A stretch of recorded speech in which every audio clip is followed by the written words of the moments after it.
Hello scholars, welcome back to the Scholars Pinnacle. आज हम maths का एक बहुत ही इम्पॉर्टेंट टॉपिक कवर करेंगे जो हर कॉम्पिटिटिव एग्ज़ाम और स्कूल मैथ के लिए बेस है, एलसीएम। एलसीएम का फुल फॉर्म है लीस्ट कॉमन मल्टीपल। इसके डेफिनेशन मैंने यहाँ पे लिखा है, आप इसको रीड कर सकते हैं। मैं इस डेफिनेशन को आपको सिंपल वे पे एक्सप्लेन करती हूँ। एलसीएम वो सबसे छोटे या फिर सबसे स्मॉलेस्ट नंबर जो दिए गए नंबर्स के टेबल में सबसे पहले कॉमन आता है। अगर आपके पास दो नंबर्स हैं जैसे 3 और 4, तो एलसीएम वो पहला नंबर होगा जिससे 3 और 4 दोनों पूरे तरीके से डिवाइड कर सके। देखिए, एलसीएम फाइंड आउट करने के लिए हमारे पास 3 मेथड्स है, द लिस्टिंग मेथड, टाइम फैक्टराइजेशन मेथड और डिवीज़न मेथड। हम एक एक मेथड को बहुत अच्छे तरीके से समझेंगे। तो चलिए शुरू करते हैं आज का हमारा क्लास। पहले हम शुरू करते हैं लिस्टिंग मेथड से। तो हमें एलसीएम फाइंड आउट करना है 4 और 6 का। स्कॉलर्स, एक बात ध्यान रखिए कि आप किसी भी मेथड के हेल्प से एलसीएम फाइंड आउट कर सकते हैं। पहले सारे मेथड को आप सीख लीजिए और जो मेथड आपको ईजी लगे आप वो मेथड से एलसीएम फाइंड आउट कर लेंगे। 4 और 6 के एलसीएम के लिए हमें सबसे पहले 4 के सारे मल्टीपल्स लिखने हैं। मल्टीपल्स ऑफ 4, तो 4 के मल्टीपल्स यानी हमें पूरे 4 के टेबल ही लिखने हैं। 4, 8, 12, 16, 20। आप इसको कंटिन्यू कर सकते हैं। अब हमें लिखना है मल्टीपल ऑफ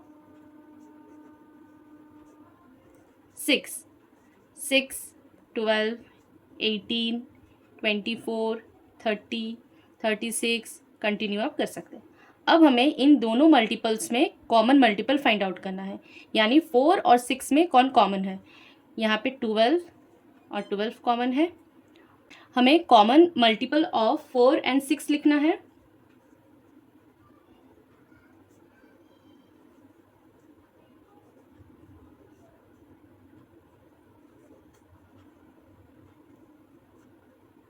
हमारे पास और भी कॉमन मल्टीपल हो सकते हैं, पर जबकि हम यहाँ पे लीस्ट कॉमन मल्टीपल निकालें, एलसीएम निकालें, तो जो भी कॉमन मल्टीपल सबसे पहले आएगा वो हो जाएगा हमारा आंसर। तो यहाँ पे जैसे कॉमन मल्टीपल हमें 12 भी मिला है तो हम इसको 12 लिख सकते हैं। मतलब जितने भी आपके पास कॉमन मल्टीपल आएंगे उसमें से सबसे छोटे वाले मल्टीपल को आपको लिखना है। तो हमें सबसे पहले 12 मिल गया है, तो 4 और 6 का कॉमन मल्टीपल हो जाएगा 12। हम लिखेंगे यहाँ पे एलसीएम of 4 and 6 is 12.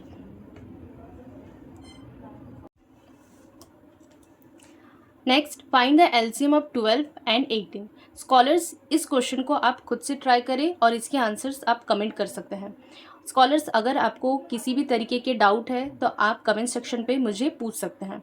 इसका एलसीएम फाइंड आउट करना है लिस्टिंग मेथड में। सबसे पहले आप 12 के सारे मल्टीपल्स लिखें और 18 के सारे मल्टीपल्स, और उनके बीच में जो कॉमन मल्टीपल मिलेंगे आपको उसको लिखना है, और सबसे पहला जो कॉमन मल्टीपल आएगा वो आपका हो जाएगा एलसीएम। अब आते हैं हम प्राइम फैक्टराइजेशन मेथड पे। प्राइम फैक्टराइजेशन मेथड को फाइंड आउट करने के लिए सबसे पहले हमें 24 का प्राइम फैक्टराइजेशन करना है। 24 को हम 24 2 से डिविजिबल है, तो हम यहाँ पे 2 लिखेंगे और 24 को 2 से डिवाइड करेंगे तो ये आ जाएगा हमारा 12। अब इसी 12 को फिर से हम 2 से डिवाइड कर सकते हैं, तो 12 को 2 से डिवाइड किए तो ये आया 6। ये फिर से 2 से डिविजिबल है तो यहाँ आता है 3। तो अब 3 आया, 3 को हम 2 से डिवाइड नहीं कर सकते तो हम 3 को लेंगे। 3 को 3 के टेबल से डिवाइड करने से ये हो जाएगा 1। तो ये तो सारे हो गए 24 के फैक्टर्स। अब हमें 36 के सारे फैक्टर्स निकालने पड़ेंगे। तो 36 भी 2 से डिविजिबल है, तो 2 को 36 से अगर डिवाइड करते हैं तो ये आ जाएगा 18, 2, 9, फिर 9 2 से डिविजिबल नहीं है, तो अब नेक्स्ट हमारा हो जाएगा 3। 3 को 9 से डिवाइड करने से ये आ जाएगा 3, और ये फिर 3 को 3 से डिवाइड किया ये आ जाएगा 1। 36। अब नेक्स्ट है 40। 40 का हमें ये भी 2 से डिविजिबल है तो ये हो जाएगा 20, फिर 2 से 10, फिर 2 से ये आया 5। अब ये 5 2 से भी डिविजिबल नहीं हो सकता, 3 से भी डिविजिबल नहीं हो सकता, तो अब हम इसको 5 से डिवाइड करेंगे तो ये हो जाएगा 1। हमारे पास 24 के जितने फैक्टर्स आए उनको पहले हम लिख लेते हैं। 36 के सारे फैक्टर्स लिख लेते हैं हम।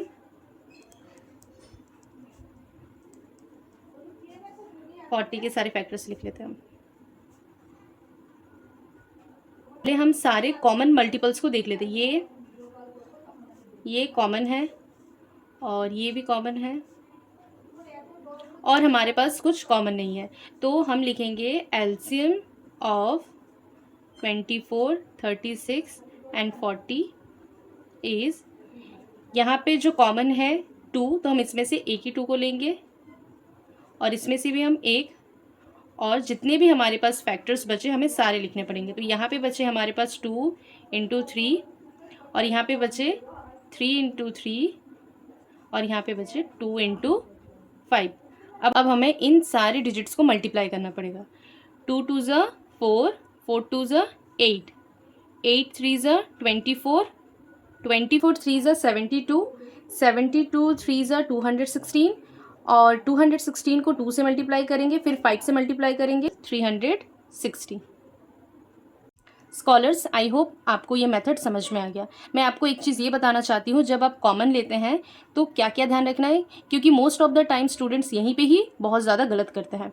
देखिए यहाँ पे 2 है, यहाँ पे 2 है, यहाँ पे 2 है, तो हम यहाँ पे 3 प्लेस पे ही 2 है, तो इनको हम कॉमन ले लिए।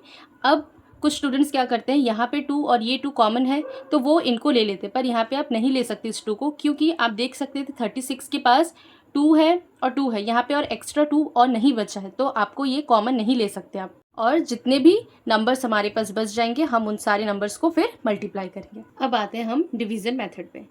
अब एलसीएम ही फाइंड आउट करना है, वो भी डिवीज़न मेथड के हेल्प से। तो हमारे पास ये सारे नंबर्स हैं, इन सारे नंबर्स को हमें एक साथ लिखना पड़ेगा। 12, 15, 20 और 27। अब इनके एलसीएम, ये थोड़ा बहुत आप बोल सकते हो तो प्राइम फैक्टराइजेशन मेथड की तरह ही है, पर इस जगह पे हमें सारे नंबर्स को एक साथ लिखना पड़ता है और ये चेक करना है कि ये जो 4 नंबर्स है हमारे पास एक साथ किसके टेबल में आते हैं। तो हम इसमें 3 ले सकते हैं, क्योंकि ये 12, 15, 27 ये डिविजिबल है। तो 3 के टेबल में 12 कब आता है, 4 ज़ा में। 3 के टेबल में कब आता है, 5 ज़ा में।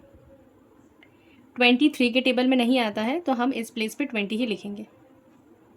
और 27 3 9 ज़ा में आता है। अब हमारे पास इन सारे नंबर्स में ये चेक करना है कि एक साथ ये सारे नंबर किसके टेबल में आ सकते हैं। तो हमारे ख्याल से यहाँ पे 4 लेना ही ज़्यादा बेटर है। 4 1 ज़ा 5 तो नहीं आ सकता, तो इस प्लेस में हम 5 लिखेंगे और ये हो जाएगा 4 5 ज़ा 20 और ये 9। अब हमें 5 लेना चाहिए, ये 5, ये रहा 1 1 1 और 9। स्कॉलर्स, अब हम और कंटिन्यू नहीं करेंगे, क्योंकि हमें पता है कि इसके बाद अगर हम कोई भी नंबर को लेते हैं तो यहाँ पे 1 आ जाएगा। हम 3 से भी कर सकते हैं, जैसे मैं आपको दिखा सकती हूँ कि ये अगर हम 3 लेंगे तो ये 1 1 1 और 3 आया। फिर से हमें ये लेना पड़ेगा 3, तो ये 1 ये 1 ये 1। तो अगर आप ये वाले स्टेप को कंटिन्यू नहीं करते हैं, आप अगर एलसीएम के सारे फैक्टर्स अगर आप लिखते हैं 3 4 5 और 9, उन सबको मल्टीप्लाई करेंगे जो आंसर आएगा, और अगर आप इन सारे फैक्टर्स को लिखेंगे जो मल्टीप्लाई करेंगे आंसर आएगा वो सेम ही रहेगा। तो आप इस तरह से आप स्टेप को आप इंक्रीज़ कर सकते हैं, या तो फिर यहाँ तक आप उसको कंप्लीट कर सकते हैं। तो मैं आपको बताती हूँ कि 12 15 20 और 27 के अब हम इस जगह पे सारे फैक्टर्स को मल्टीप्लाई कर लेते हैं। 3 4 5 3 3 3 4 ज़ा 12, 12 5 ज़ा 60, 63 ज़ा 180, 183 ज़ा 540। तो हमारा एलसीएम आया 540। स्कॉलर्स, अब कंफ्यूज ना हो इसलिए मैंने और एक एग्जांपल लिया है जिसके हेल्प से आप अच्छे से इस डिवीज़न मेथड को समझ जाएं। तो हमारे पास है 12, 18 और 20। इसको हम डिवीज़न मेथड के हेल्प से एलसीएम फाइंड आउट करेंगे। तो पहले हम 12 लिखे, 18 और 20। अब हमें ये पता करना है ये 3 नंबर एक साथ किसके टेबल में आते हैं। तो हमें 2 लेने से ज़्यादा बेटर लग रहा है, तो हम यहाँ 2 ले लेते हैं। टेबल में 12 कब आता है, 6, और 18 आता है 9 पे, और ये आता है 10 पे। उसके बाद हम फिर से 2 ले सकते हैं क्योंकि 6 और 10 है। 2 3 ज़ा 9, 2 के टेबल में नहीं आता है तो 9 को हमें सेम लिखना पड़ेगा। और 2 के टेबल में 10 कब आता है, 5 ज़ा में। अब हमें 3 लेना पड़ेगा क्योंकि यहाँ पे 3 है और 9 है, ये दोनों एक साथ 3 के टेबल में आते हैं। 5 तो नहीं आता है तो 5 को हम सेम लिखेंगे। तो 3 के टेबल में ये 1, ये 3, और ये। अब हम इन सारे फैक्टर्स को लिखेंगे। स्कॉलर्स ये अगर हम कंटिन्यू नहीं भी करते हैं तो भी चलेगा, क्योंकि हमें पता है कि ये 2 नंबर एक साथ किसी के टेबल में नहीं आता है। तो हमारे पास क्या क्या फैक्टर्स हुए, 2 इंटू 2 3, 1 को नहीं लिखेंगे यहाँ पे, ये 3 और ये 5। तो ये हो जाएगा हमारा 2 2 ज़ा 4, 4 3 ज़ा 12, 12 3 ज़ा 36, 36 5 ज़ा 180। जैसे हम पहले क्वेश्चन में किए थे, मैंने आपको बताया था कि इस 9 को हम यहाँ पे अगर स्टॉप कर देते इस स्टेप को तो भी चलता, और ये कंटिन्यू करेंगे तो भी चलेगा। तो जो आपको अच्छा लगे आप उसको कंटिन्यू कर सकते हैं। तो यहाँ पे हो जाएगा एलसीएम ऑफ 12, 18, 20 इज़ 180।